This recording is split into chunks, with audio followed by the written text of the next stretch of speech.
The midnight blue sedan shouldn't have been in the driveway at all. Lee Sang-jae had texted his wife 3 hours ago that he'd be in Manhattan until dawn, closing a deal that would legitimize half his empire. But the ledgers didn't balance, and men who ignored bad math in his line of work ended up in the Hudson. So he came home, to the Westchester estate that looked like old money but smelled like fresh blood, to the wife who kissed him goodbye this morning with lips that tasted like lies. The house was too quiet. Not the comfortable silence of wealth, but the held-breath quiet of a secret being kept. He killed the engine and sat in the December cold, watching the windows of his own home like a stranger. That's when he saw the shadow move across the master bedroom curtains. 2 shadows. One he recognized by the way she moved, fluid and deliberate. His wife, So-yeon. The other was broader, male, and when the curtain shifted, Sang-jae saw enough.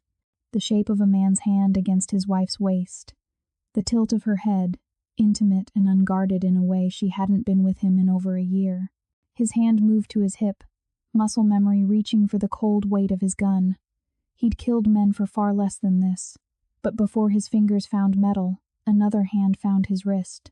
Small, trembling, insistent. He spun, ready to snap bones, and found himself staring into the terrified eyes of Deborah Horton, the maid, the quiet black woman his wife hired 6 months ago, the one who moved through his house like smoke, never speaking unless spoken to, never looking him in the eye, except she was looking at him now, and her eyes weren't empty anymore. They were burning. "Be quiet," she whispered, her British Jamaican accent thick with urgency. Her fingers dug into his wrist with surprising strength, pulling him back toward the shadows of the garden. "Please, you can't go in there. Not yet." Sang-jae didn't take orders. Not from his wife, not from the elders, not from God himself. But something in Deborah's voice, something raw and desperate, made him hesitate. And in that single moment of hesitation, he heard it. A voice drifting from the cracked bedroom window. Male, smug, horribly familiar. "We'll tell him tomorrow," the voice said. "About the pregnancy. About us. He'll have no choice but to grant the divorce, and then the estate is split 50-50. Unless he refuses. Unless he fights." Ji-hoon's voice. His childhood friend. His brother in everything but blood. The man he trusted with his life, with his business, with his secrets. So-yeon laughed, breathy and cruel. "Then we use Plan B. The lawyer said the insurance policy updates January 1st. If he dies before he signs the divorce papers, I inherit everything. No split, no lawyers, no mess." Sang-jae felt the earth tilt beneath his feet.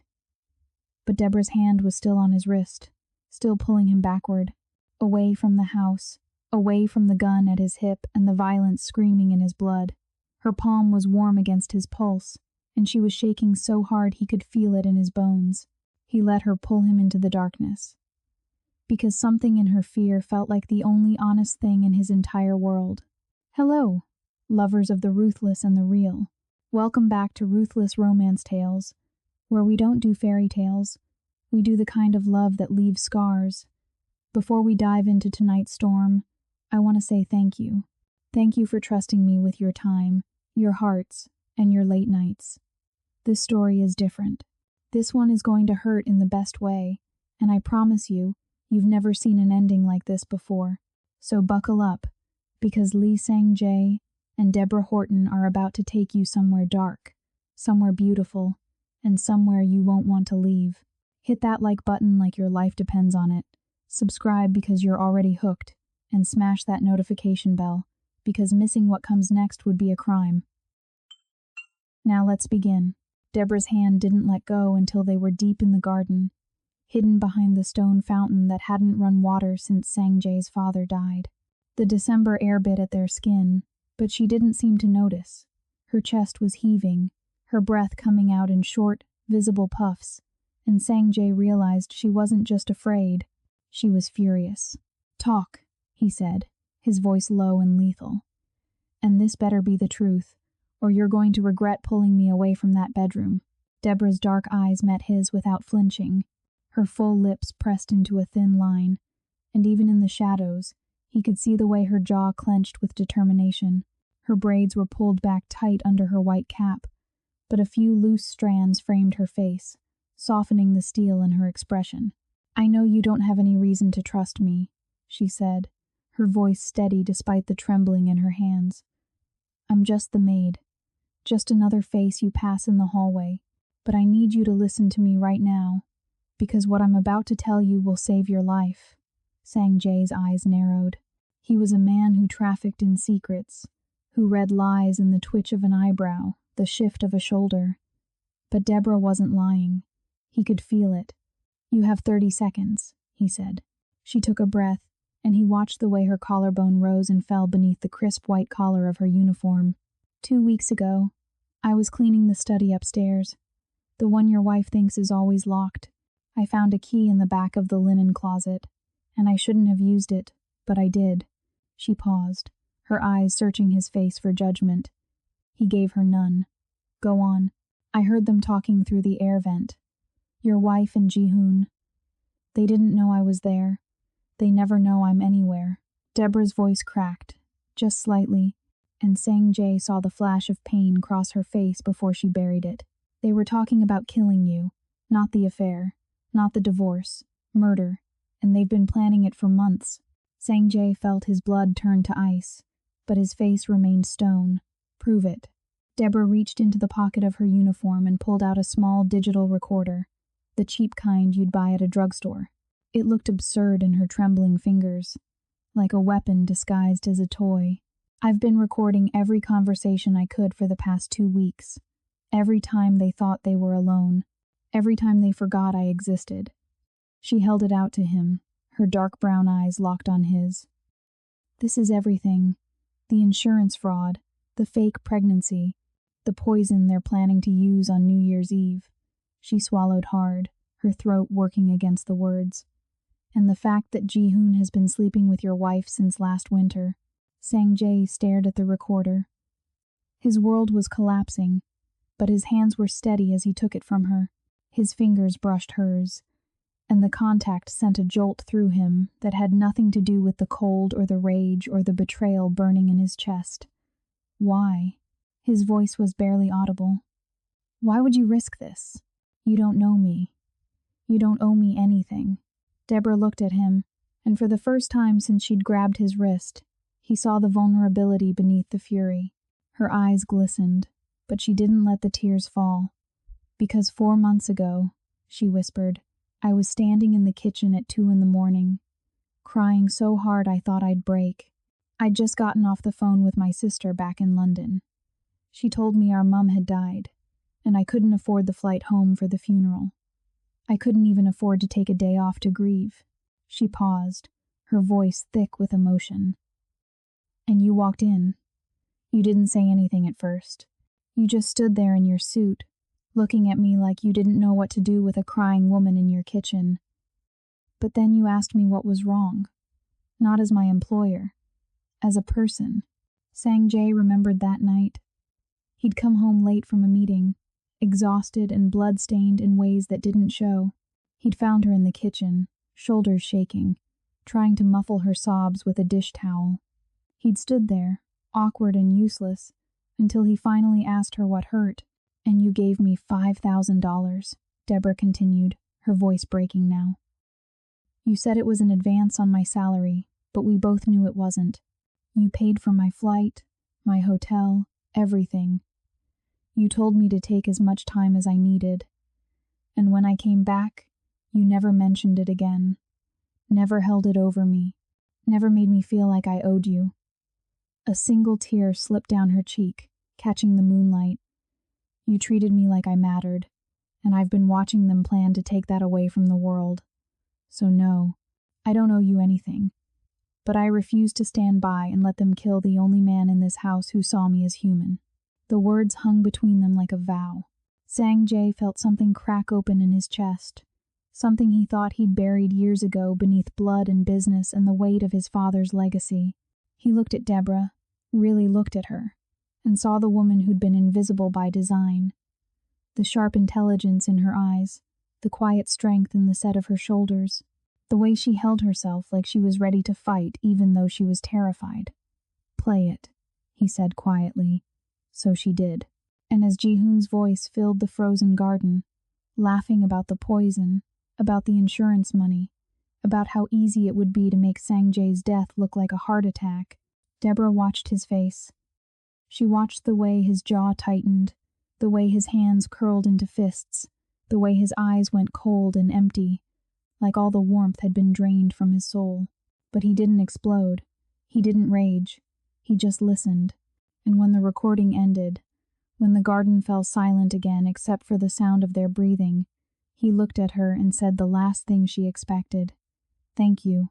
Then he handed the recorder back to her, his fingers lingering against hers for just a moment too long.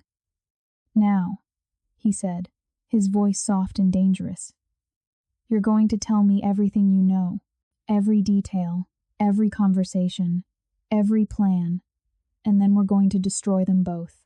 2 weeks ago, Deborah Horton made a mistake that would save a man's life. She found the key in the back of the linen closet on the 3rd floor, tucked behind a stack of Egyptian cotton sheets that Soyeon never used because they weren't soft enough. It was small, brass, old-fashioned, the kind of key that opened the kind of doors people wanted to stay closed. Deborah knew she shouldn't use it.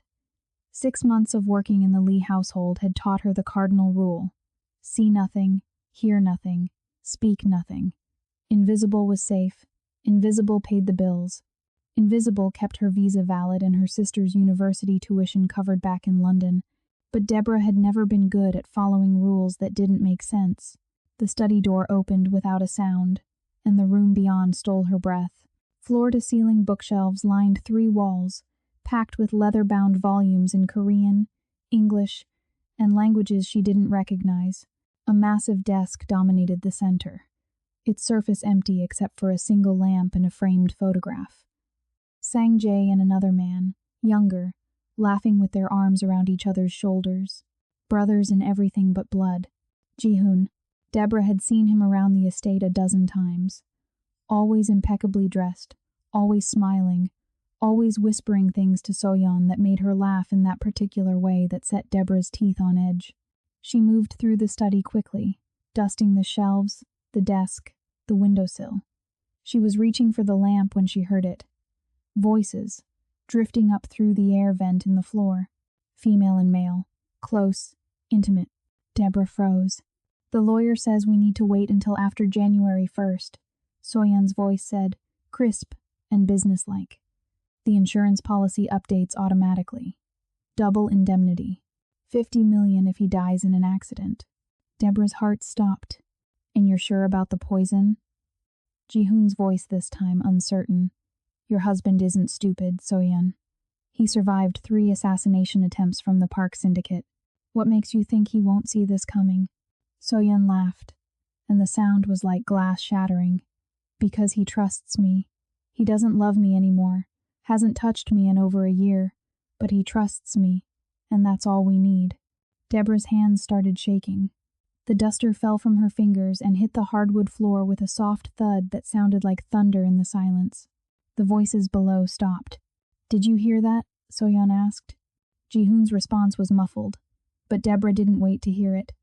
She grabbed the duster, backed out of the study, locked the door, and disappeared down the servants' staircase like smoke. Her heart didn't stop pounding until she was back in her room in the staff quarters, sitting on her narrow bed with her back against the wall. Her phone was in her hand before she realized she'd picked it up. She pulled up the browser, typed 3 words into the search bar. "What to do, witness murder plot." The results were useless. "Call the police, contact a lawyer, tell someone you trust." Deborah laughed, a bitter sound that hurt her throat. The police? In a house owned by a man who had half the precinct on his payroll? A lawyer? With what money? Tell someone she trusted? She'd been in America for 8 months, and the only person who'd shown her an ounce of genuine kindness was the man they were planning to kill. She sat there for 3 hours, staring at the wall, weighing her options. By dawn, she'd made her decision. She couldn't go to the authorities. She couldn't leave. She couldn't pretend she hadn't heard. So she'd do the only thing left. She'd gather evidence, real evidence, the kind that couldn't be denied or explained away.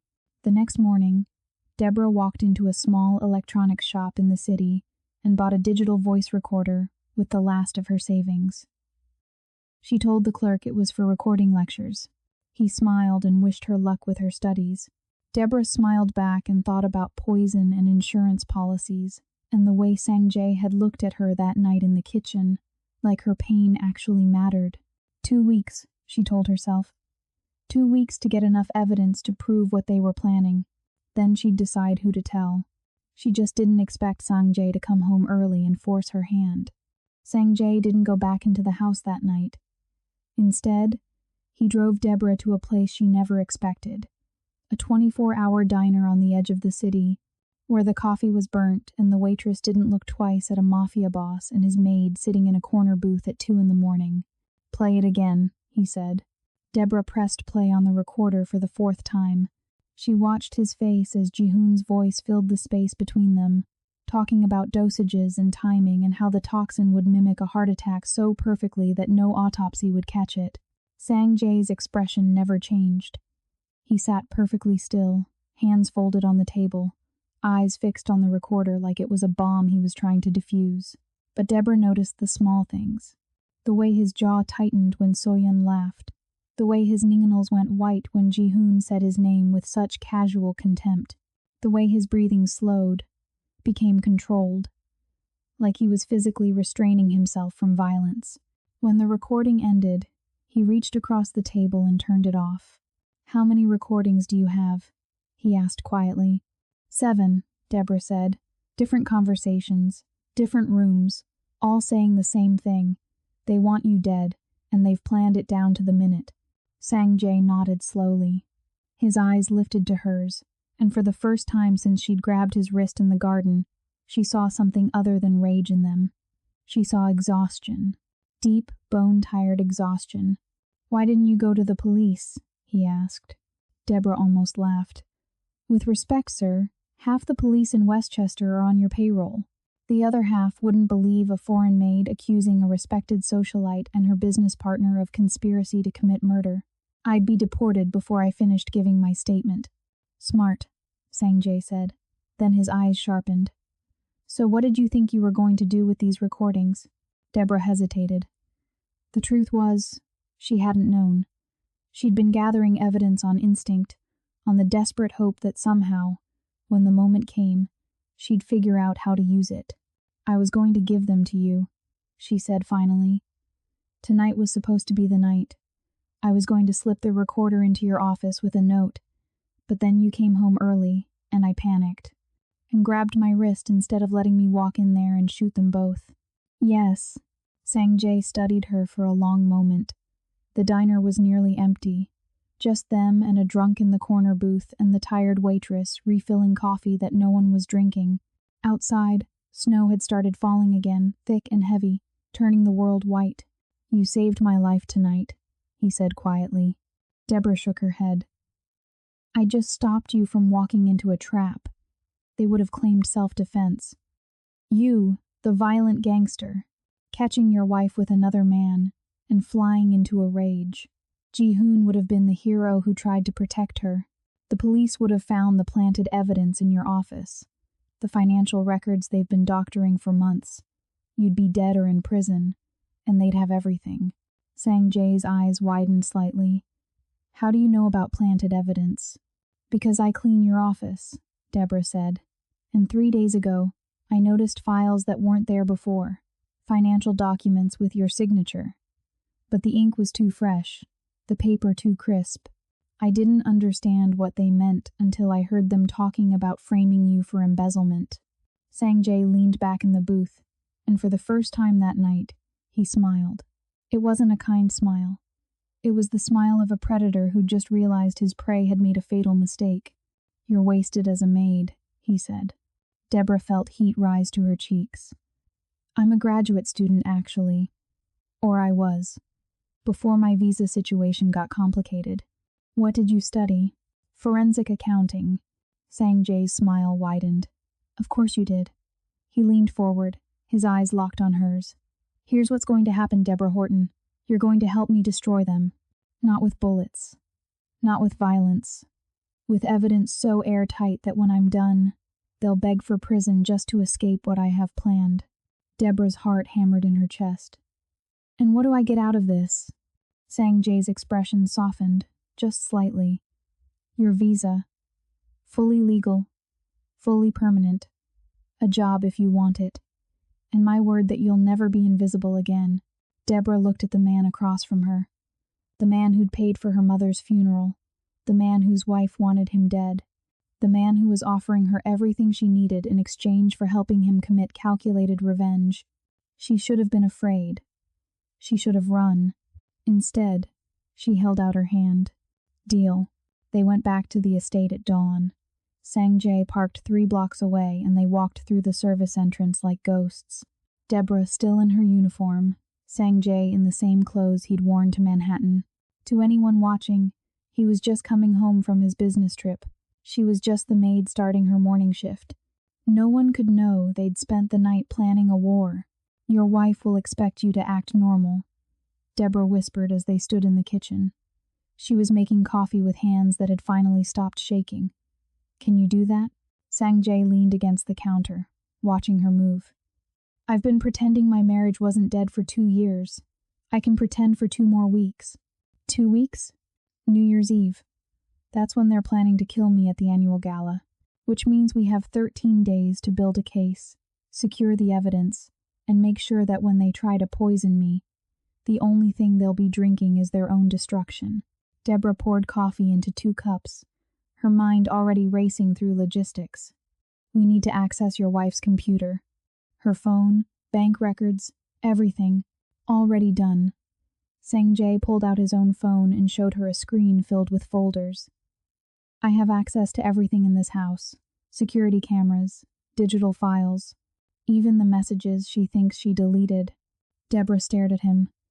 Then why do you need me? Because I need someone I can trust.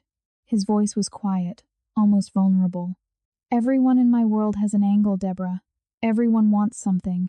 My accountants skim off the top. My lawyers play both sides.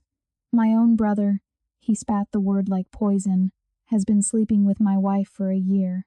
But you could have sold those recordings to my enemies for $500,000. You could have used them to blackmail me. Instead, you gave them to me for free. I told you why. I know. He stepped closer, and Deborah felt the air between them shift, grow heavy with something she didn't want to name. And that's exactly why I trust you. The kitchen door swung open. They both turned to find Soyeon standing in the doorway, immaculate in a silk robe, her hair perfect despite the early hour. Her eyes moved from Sang-jae to Deborah and back again, sharp and assessing. You're home early, she said to her husband, her voice sweet as arsenic. I thought you'd be in Manhattan until tonight. Sang-jae's expression didn't flicker. Deal fell through. I came back to regroup. Soyeon's smile was practiced, flawless. Well, I'm glad you're home. We need to discuss the seating arrangements for the gala. She turned to Deborah, and her voice turned cold. Why are you standing around? The linens need changing in the guest wing. Yes, ma'am, Deborah said quietly, lowering her eyes in that practiced gesture of subservience she'd perfected over 6 months. She moved to leave, but Soyeon's voice stopped her.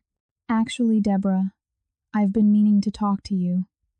She stepped further into the kitchen, her silk robe whispering against the tile.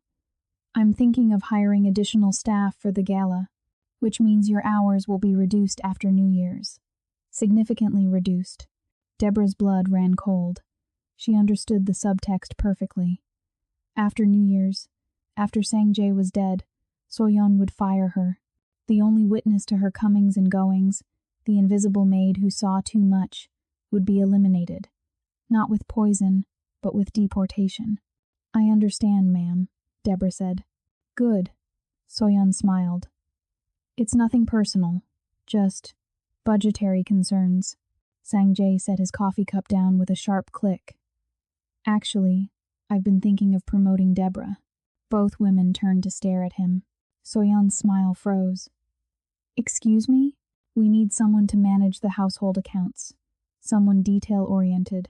Someone I can trust. Sang-jae's eyes met Deborah's, and she saw the challenge there, the test. Deborah has a background in accounting. She'd be perfect. The silence in the kitchen was suffocating. So-yeon's face remained perfectly composed, but Deborah saw the rage flicker behind her eyes like lightning before a storm. "That's very generous of you, darling, but I really don't think a maid is qualified to." "She's not a maid anymore," Sang-jae interrupted. "As of today, she's my personal financial assistant, and she'll be attending the gala as part of my staff." Deborah's heart stopped. So-yeon's smile turned to ice, and in that moment Deborah realized something that made her blood freeze in her veins. Sang-jae hadn't just hired her to help him build a case. He'd just painted a target on her back. Deborah lasted exactly 4 hours before she cornered Sang-jae in his office. "What the hell were you thinking?" She didn't bother knocking, just slammed the door behind her hard enough to rattle the frame. "You just told your wife, the woman planning to murder you, that I'm suddenly important to you. Do you have any idea what you've done?" Sang-jae looked up from his laptop, his expression maddeningly calm. "I elevated you from servant to staff, made you visible. You made me a liability." Deborah's voice shook with fury. "She's going to kill me now, before the gala, before you. She has to, because I'm a loose end." "Exactly." The single word stopped Deborah cold. "What?" Sang-jae closed his laptop and stood, moving around the desk with that predatory grace she was beginning to recognize. "Think, Deborah. If So-yeon wants you dead, what does she have to do?" Deborah's mind raced, her accounting training kicking in despite her panic. She'd have to act fast, change the plan, make mistakes. "And when people rush," Sang-jae continued, moving closer, "they get sloppy. They leave evidence. They expose their accomplices." He stopped directly in front of her, close enough that she could smell the faint scent of his soap. Something clean and understated. "I didn't make you a target, Deborah. I made you bait." The words hit her like a slap. "You used me. I'm using everyone." His voice was cold now, empty of the warmth he'd shown her in the diner. "This is what I do. I identify assets and I deploy them. You wanted to help me destroy them? Congratulations. You're helping."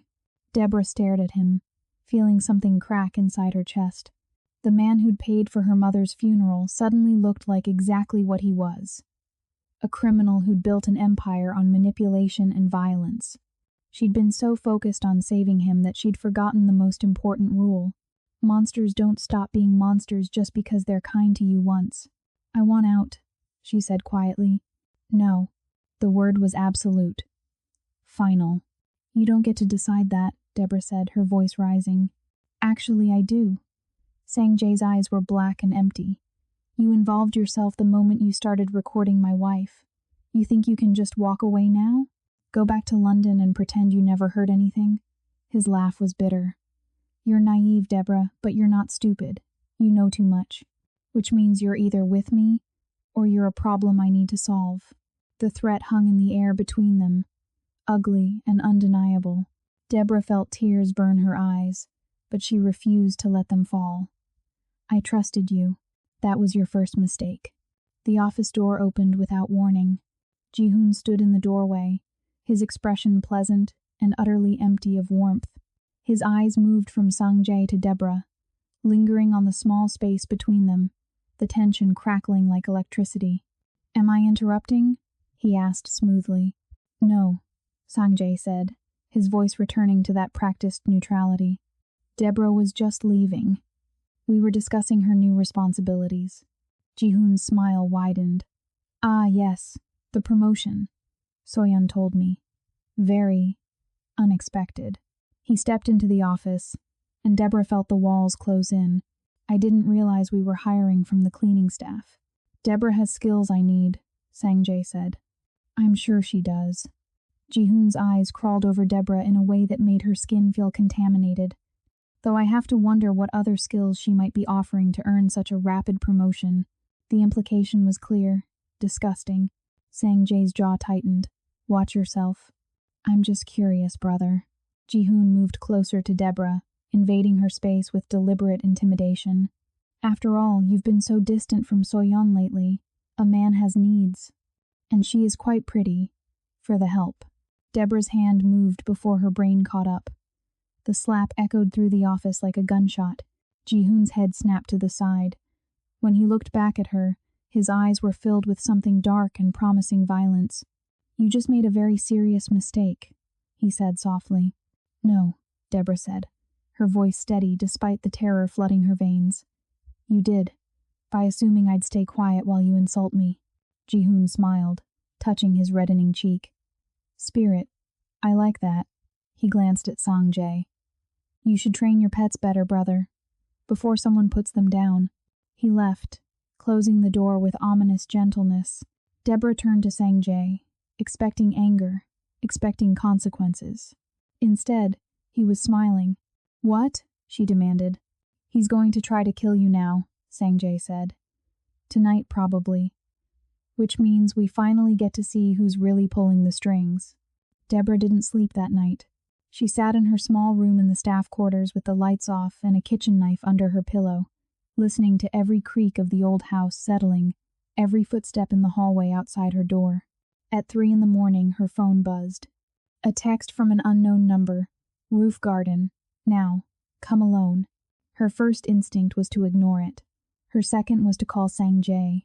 Her third, the one she followed, was to slip on her shoes and go, because sitting in this room waiting to die was worse than walking toward whatever was waiting for her. The roof garden was So-yeon's domain, a carefully manicured paradise of winter plants and heated glass enclosures that probably cost more than Deborah would earn in a lifetime. She pushed open the access door and stepped into the cold December air. So-yeon was standing at the edge of the garden, looking out over the estate grounds. She didn't turn when Deborah approached. "Do you know what my husband's greatest weakness is?" So-yeon asked conversationally. Deborah stayed silent. "He thinks everyone operates on the same moral code he does. Loyalty, honor, protection of the weak." So-yeon finally turned, and her beautiful face was carved from ice. "He thinks that makes him strong, but it just makes him predictable." "Why am I here?" Deborah asked. "Because you're about to make a choice." So-yeon stepped closer, and Deborah fought the urge to back away. "My husband promoted you today, made you visible, important. Do you know why? To provoke you. Smart girl." So-yeon smiled. "He's using you as bait to force me into making a mistake, which means you're expendable to him, a tool, nothing more. And what am I to you?" So-yeon tilted her head, considering. "That depends on what you choose right now. Option 1, you continue helping my husband, and Ji-hoon makes sure you have a very unfortunate accident before the week is out. Option 2, you help me instead, and I make you rich beyond your wildest dreams." Deborah's heart hammered. "You want me to spy on him. I want you to do exactly what you've been doing. Gather evidence, record conversations, but this time, you bring everything to me first." So-yeon's eyes glittered.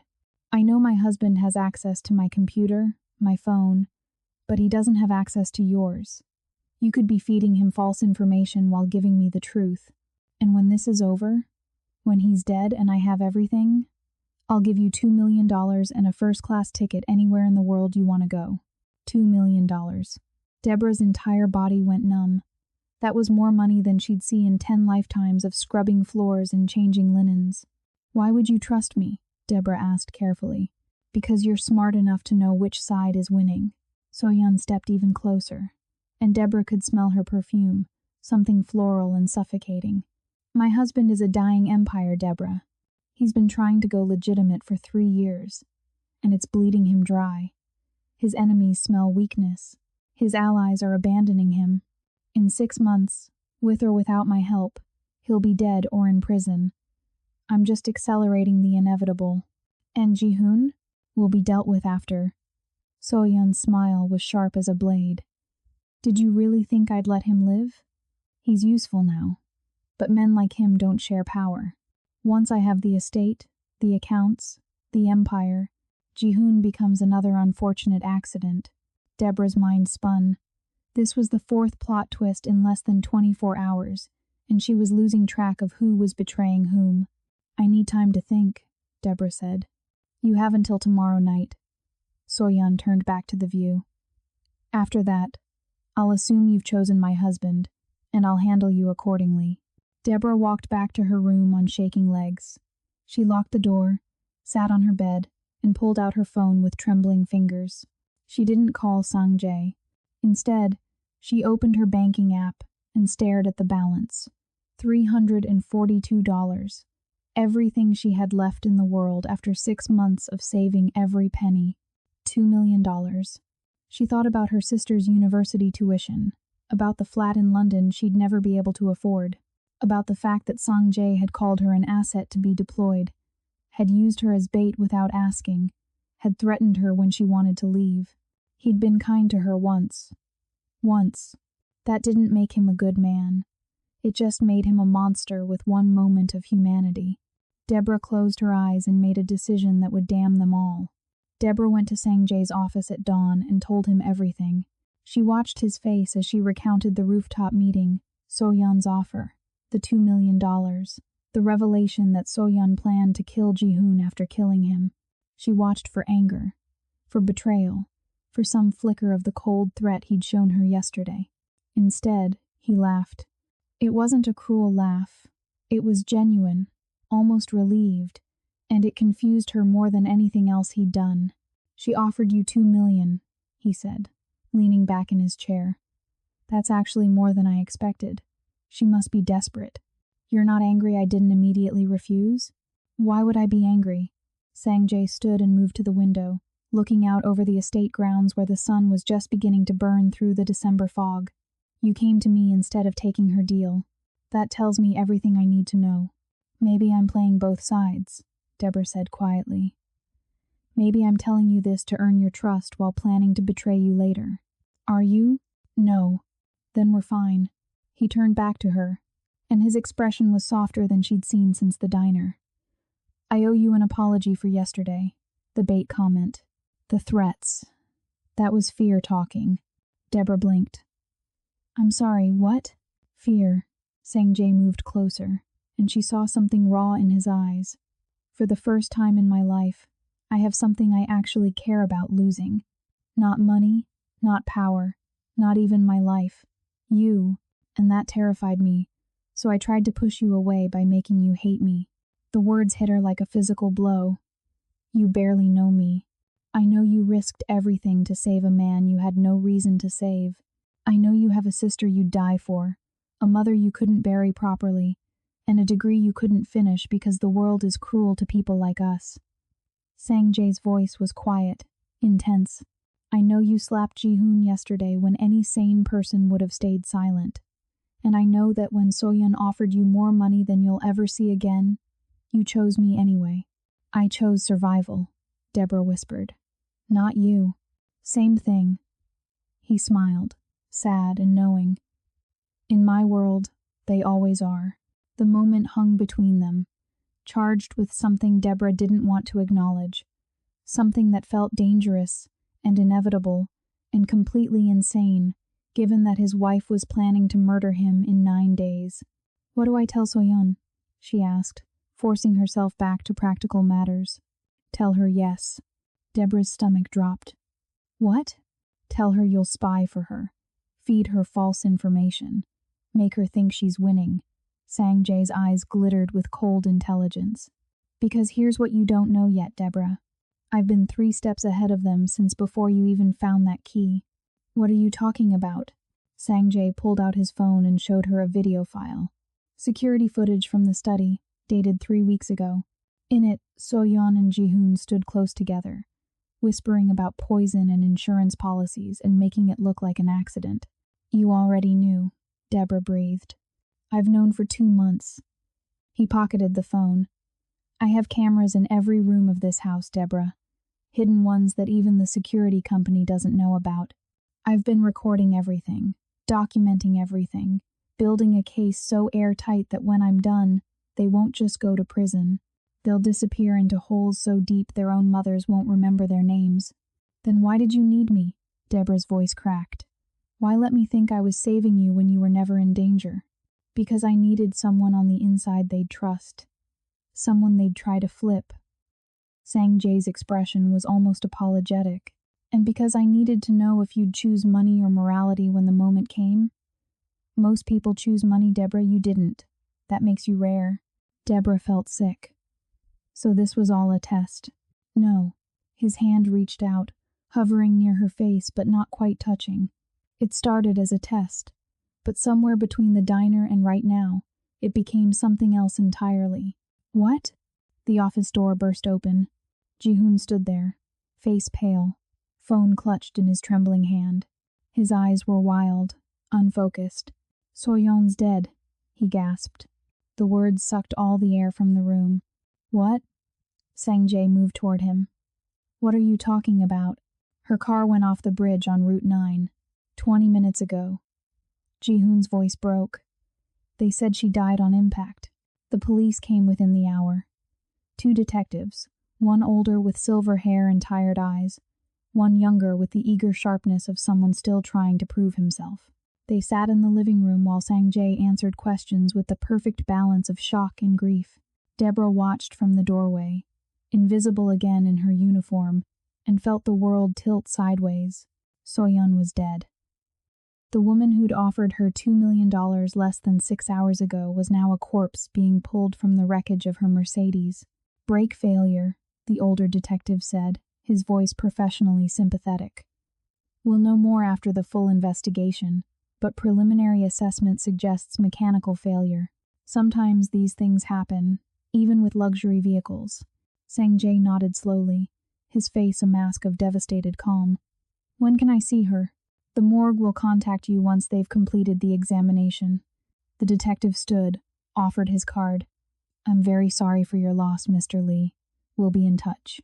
After they left, Ji-hoon collapsed on the sofa, his head in his hands. His shoulders shook, and for a moment, Deborah almost believed his grief was real. Then she saw his reflection in the window. He was smiling. Sang-jae saw it too. His entire body went rigid.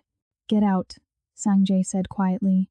Ji-hoon looked up, and the mask of grief slipped back into place. "Brother, I know this is hard, but we need to talk about the business. With So-yeon gone, there are decisions."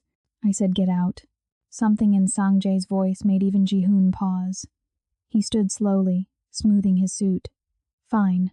We'll talk when you're thinking clearly." He moved toward the door, then stopped. "Oh, and Sang-jae? You should know that So-yeon changed her will last week. Everything goes to me if you're implicated in her death. Just something to keep in mind." He left. Deborah waited until his car pulled away before she spoke. "He killed her." "Yes." Sang-jae's voice was hollow. "You knew he was going to." "No."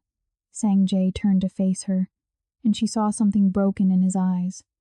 "I knew he was planning to kill me. I thought I had more time to stop him. I didn't realize he'd kill her first to isolate me." The funeral was 3 days later. A small private affair that the entire criminal underworld attended. Each syndicate sending representatives to pay respects to the wife of Lee Sang-jae. Deborah stood in the back, wearing a black dress that Sang-jae had bought her, and watched him accept condolences from men who would have killed him without hesitation if they sensed weakness. Ji-hoon was there too, playing the devastated friend, the grieving almost brother. His performance was flawless. After the service, Deborah found herself alone in the garden behind the funeral home. She was sitting on a bench, thinking about the woman who'd tried to recruit her and died before the game could play out, when someone sat down beside her. She turned to find an older man, distinguished in a dark suit, with the kind of face that had seen too much and forgotten nothing. "You're the maid," he said, not a question. Deborah bristled. "I'm Mr. Lee's assistant." The man smiled. "Of course. Forgive me." He pulled out a silver card case and handed her a card. "Federal Bureau of Investigation. My name is Agent Marcus Webb." Deborah's heart stopped. "Relax," he said. "I'm not here to arrest anyone. Yet." He looked out at the garden. "I'm here because So-yeon Lee contacted me 6 weeks ago." "What?" She wanted to make a deal. Immunity in exchange for testimony against her husband and Park Ji-hoon. Webb's eyes were sharp, assessing. She said they were planning to kill her and frame each other for insurance fraud. That's not true, Deborah said before she could stop herself. I know. Webb's smile was grim. Because 3 weeks ago, she contacted me again and said she'd made it all up. Said she was angry at her husband and wanted revenge, but realized she was wrong. She apologized for wasting federal resources. Deborah's mind raced. Why are you telling me this? Because So-Yeon Lee died in a car accident the same week she was supposed to testify in a completely unrelated case. A money laundering investigation targeting Park Ji-hoon. Webb leaned closer. And because I've been watching Lee Sang-jae for 5 years, and I know he's trying to go legitimate, I know he's been distancing himself from the violence, and I know that if Ji-hoon inherits his empire, a lot of people are going to die. What do you want from me? Webb stood. I want you to tell Sang-jae that he has friends in places he didn't expect, and that if he wants to help us bring down Ji-hoon, we're listening. He handed her another card. This one has my personal number. 24 hours a day.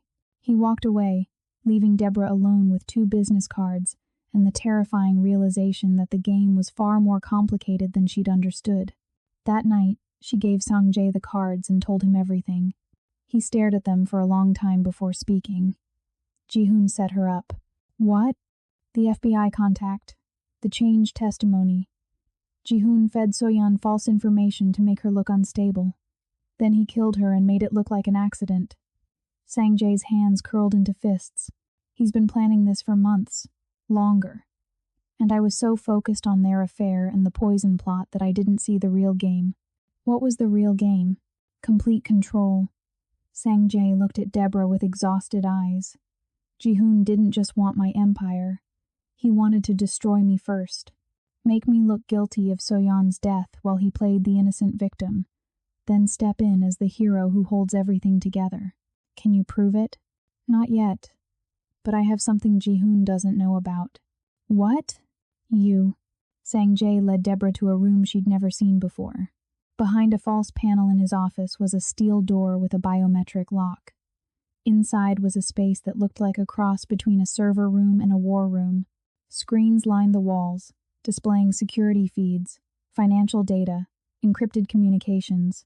This is where I've been running my real operation for the past 3 years, he said. Not the syndicate business, the exit strategy.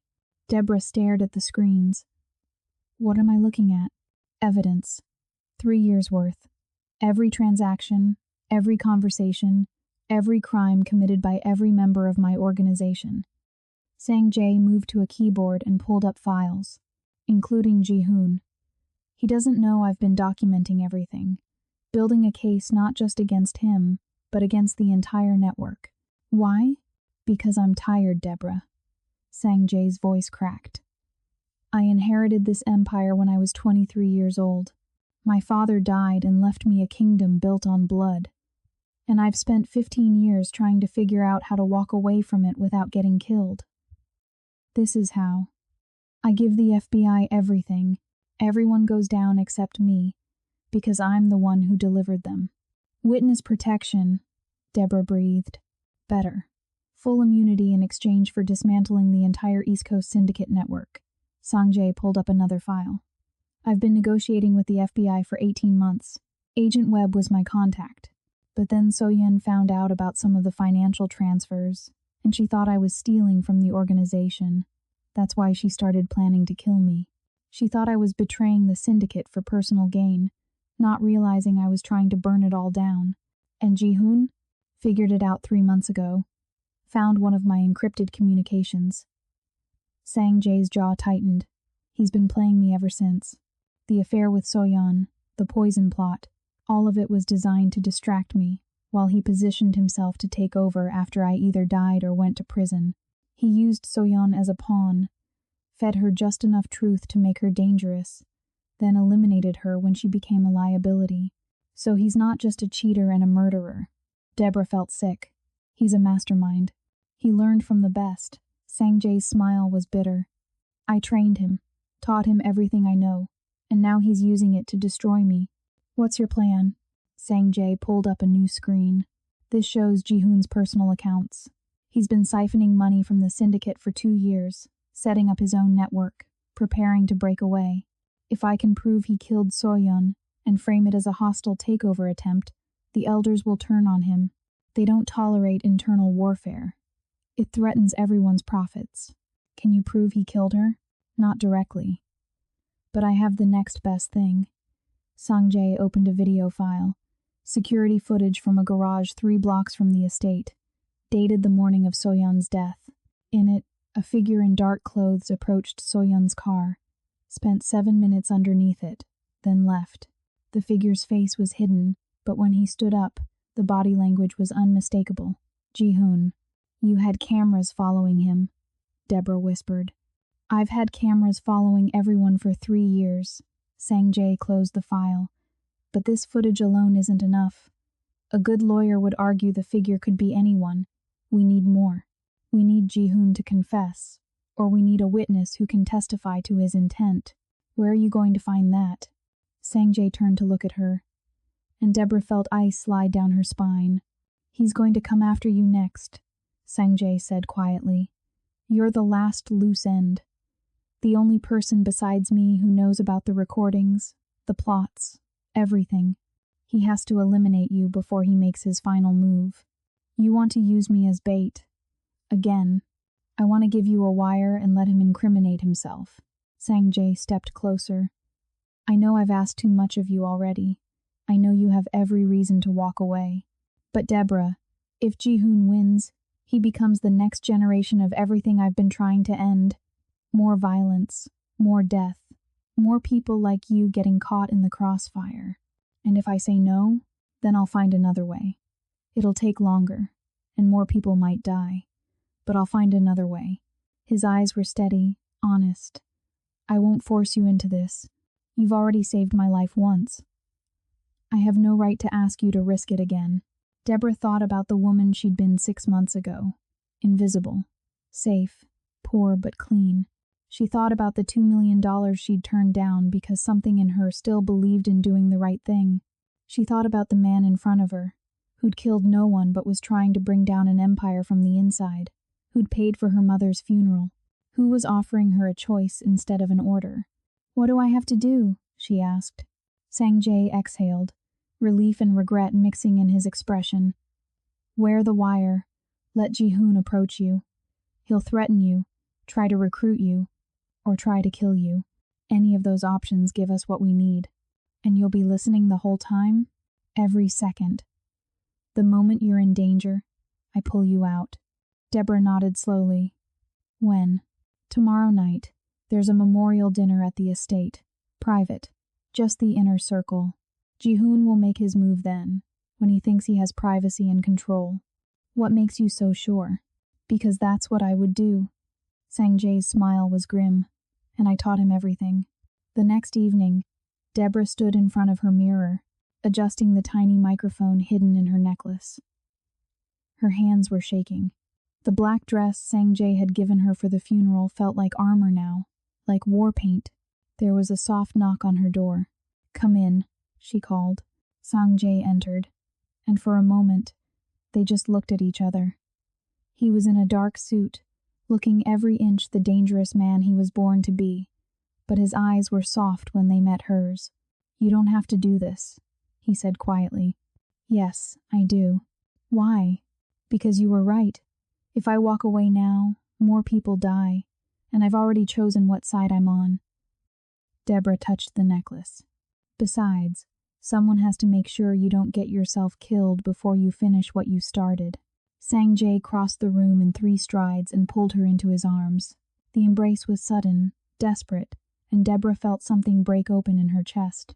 She wrapped her arms around him and held on. This man who was trying to destroy his own empire to build something better. If anything goes wrong, he whispered against her hair. If you feel unsafe for even a second, you say the word London and I come get you. Understand? Understood. He pulled back, his hands on her shoulders. And Deborah, after tonight, after all of this is over, I want you to know that you're the bravest person I've ever met. She smiled, sad and fierce. Tell me that when we survive. They went downstairs together, where the memorial dinner was already underway. 20 people, All inner circle, all dangerous. Ji-hoon was holding court at one end of the room, playing the gracious host in Sang-jae's own home. When he saw Deborah enter on Sang-jae's arm, his smile faltered for just a moment. Then it widened, sharp and predatory. "Deborah," he called across the room, "I was hoping to speak with you tonight. Would you join me in the study after dinner? There are some matters regarding Soyeon's estate that you might be able to help with." It was a trap wrapped in politeness. "Of course," Deborah said, her voice steady despite the fear coursing through her veins. Sang-jae's hand tightened on her arm for just a moment. A silent message. "I'm here." Dinner was an eternity. Deborah barely tasted the food, too focused on the weight of the microphone against her skin. The knowledge that in less than an hour, she'd be alone in a room with a murderer. When the meal finally ended, Ji-hoon caught her eye and nodded toward the study. Deborah stood, smoothed her dress, and walked toward her fate. Behind her, Sang-jae watched with his heart in his throat, listening through an earpiece to every breath she took. The study door closed behind them with a soft click that sounded like a death sentence. Ji-hoon moved to the bar and poured 2 glasses of whiskey. He handed one to Deborah with a smile that didn't reach his eyes. "You've become quite important to Sang-jae," he said conversationally. "From invisible maid to trusted confidante in just a few weeks. That's impressive." Deborah took the glass but didn't drink. "He values loyalty." "Does he?" Ji-hoon settled into the leather chair behind the desk, the same chair Sang-jae usually occupied. The presumption was deliberate. "Or does he value usefulness? There's a difference, you know." "I'm not sure what you mean." "Don't play stupid, Deborah. It doesn't suit you." Ji-hoon's voice hardened. "You're an intelligent woman. Forensic accounting degree. Sharp eyes. You see things other people miss. So I know you've seen what's really happening in this house." Deborah's heart hammered, but she kept her voice steady. "I've seen a man grieving his wife." Ji-hoon laughed, cold and mirthless. "Is that what you think this is? Grief?" He leaned forward. "Let me tell you what's really happening. Sang-jae has been planning to betray everyone in this organization for years. He's been building a case to hand us all over to the FBI so he can walk away clean. Did he tell you that?" Deborah's silence was answer enough. "I thought not." Ji-hoon stood and moved toward her, predatory and calm. "Your beloved employer, the man who paid for your mother's funeral, is a rat. He's going to destroy everyone who ever trusted him, everyone who built this empire with him, just so he can play at being legitimate." "And you?" Deborah asked quietly. "What are you?" "A realist." Ji-hoon stopped inches from her. "I know what we are. I know what this world is. And I know that men like Sang-jae, who try to pretend they can walk away from blood, always end up drowning in it anyway." "Is that why you killed Soyeon?" The words hung in the air like smoke. Ji-hoon's expression didn't change, but something flickered behind his eyes. Calculation, assessment. "Is that what he told you, that I killed her? You cut her brakes, made it look like an accident." Ji-hoon studied her for a long moment. Then he smiled. "Clever.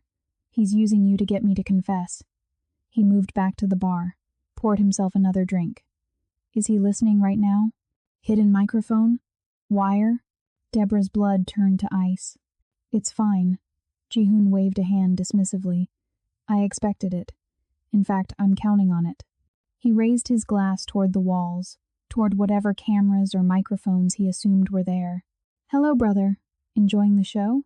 In his office, Sang-jae was already moving, but Ji-hoon's next words stopped him cold. "Yes, I killed Soyeon," Ji-hoon said calmly. "And yes, I've been planning to take over the organization. But here's what your beloved Sang-jae hasn't told you, Deborah. He knew I was going to kill her. In fact, he helped me." "That's a lie," Deborah whispered. "Is it?" Ji-hoon pulled out his phone and showed her a series of text messages, from Sang-jae's number to his. Discussing timing, discussing methods, discussing how to make it look like an accident, while leaving enough evidence to frame Ji-hoon later. Deborah stared at the messages, her mind reeling. They could be faked. They could be. But they're not. Ji-hoon pocketed the phone. Your hero set me up to kill his wife so he could play the grieving husband while I played the villain. He gets sympathy, immunity, and a clear path to his new life. I get a murder charge. Very clever, really. I almost respect it. No, Deborah said, but her voice wavered. Ask yourself this, Deborah. How did Sang-jae know I'd kill her that specific morning? How did he have cameras in place to record it? How did he know exactly where to look? Ji-hoon moved closer, his voice soft and poisonous. Because he told me to do it. He gave me the tools, the timing, everything. Then he documented it so he could use it against me later. Why would he do that? Because I'm the only one who knows about his FBI deal. I'm the only one who can prove he's a traitor to the organization. If I'm in prison for murder, my testimony is worthless. Ji-hoon smiled. We were partners in this, Deborah. Right up until the moment he decided to betray me too. In his office, Sang-jae's hands were shaking as he listened, because every word Ji-hoon said was carefully constructed to sound plausible, to plant doubt, to destroy the trust he'd built with Deborah. And the worst part was, there was a grain of truth in it. You're lying, Deborah said, but she sounded less certain. Am I? Then ask him. Ask him if he knew I was going to kill Soyeon. Ask him if he could have stopped me and didn't. Ji-hoon leaned in close enough that she could smell his cologne. Ask him if he's willing to sacrifice anyone, including you, to get what he wants. Deborah's hand moved to her necklace, to the microphone hidden there. The word London was on her lips. But then Ji-hoon made his fatal mistake. Of course, none of this matters, he said, straightening. Because you're going to die tonight anyway, just like Soyeon, just like Sang-jae will tomorrow, once the elders hear the evidence I've planted that he killed his own wife. You'll both be gone, and I'll be the last man standing. He pulled a knife from his jacket. Small, ceramic, undetectable by metal detectors. Nothing personal, he said. You're just a loose end. The door exploded inward.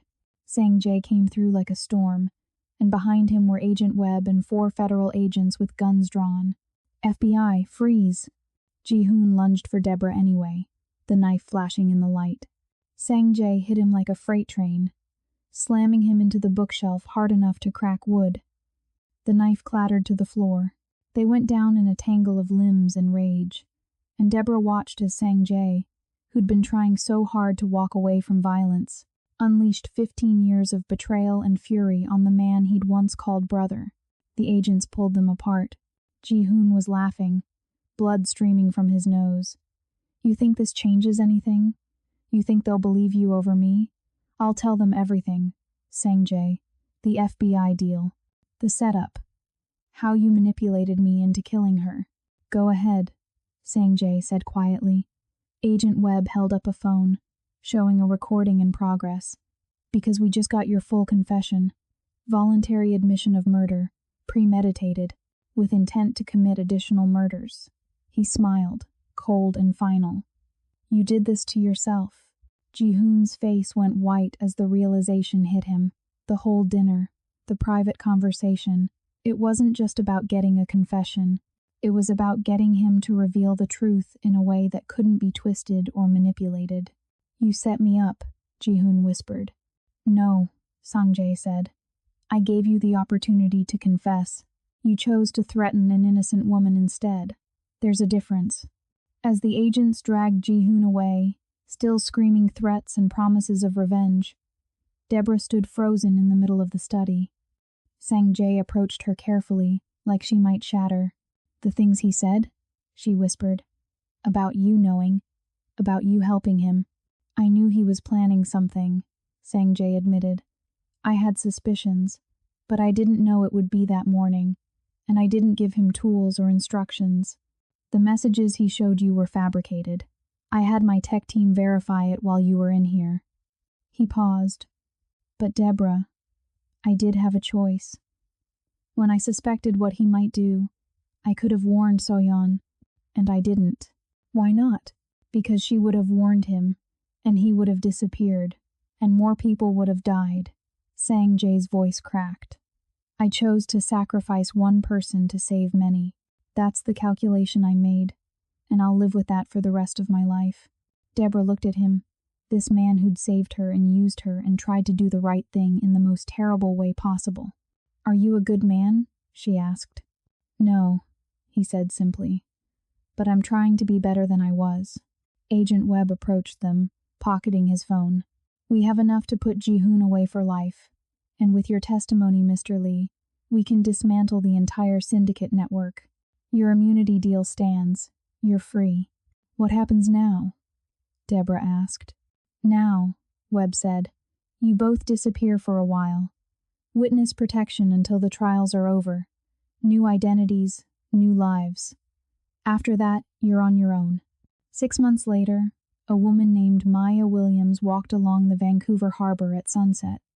She worked as a forensic accountant for a non-profit that helped immigrant communities navigate financial fraud. She had a small apartment with a view of the water. She had peace, most days. Her neighbor, David Park, ran a consulting firm that helped businesses transition from questionable practices to legitimate operations. He was quiet, kind, haunted by things he never spoke about. They'd been dancing around each other for months. Coffee in the hallway, dinners that felt like dates but were never called that.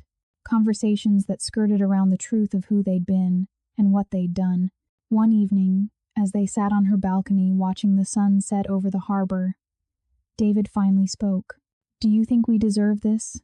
he asked quietly. "This peace?" Maya thought about So-yeon, who died in a game she'd helped create. She thought about Ji-hoon, rotting in a federal prison. She thought about all the people who'd been hurt by the empire that David had built and she'd helped destroy. "I don't know," she said honestly, "but I think we have to try to earn it." David's hand found hers, tentative and warm. "I'm going to spend the rest of my life trying." They sat in silence as the sun disappeared and the stars came out. Two people who'd survived darkness trying to figure out how to live in the light. Back in New York, in a federal prison, Ji-hoon sat in his cell and stared at the wall. He'd lost everything. His freedom, his empire, his brother. But late at night, when the guards changed shifts and the prison fell quiet, he smiled. Because men like him always had contingency plans, and this game was far from over. Beautiful souls, here's what I want you to understand about this story. Love isn't always about choosing the good person. Sometimes it's about choosing to become better people together. Deborah and Sang-jae aren't perfect. They're scarred, they're complicated, and they're carrying weight that will never fully lift. But they chose each other anyway. Not because it was easy, but because sometimes the person who understands your darkness is the only one who can help you find your light. So tell me in the comments, do you believe in second chances for people who've done terrible things for complicated reasons? Can someone who's lived in darkness ever truly find redemption? And would you have made the same choice Deborah did? Or would you have walked away? Drop your thoughts below. Hit that subscribe button if you want more stories that make you question everything you thought you knew about love, loyalty, and the price of redemption. And remember, my loves, we're all just trying to survive our own stories. Some of us just have darker chapters than others. Until next time, stay ruthless, stay real, and never forget that the most dangerous thing you can do is love someone who's still learning how to be human. I'll see you in the next tale.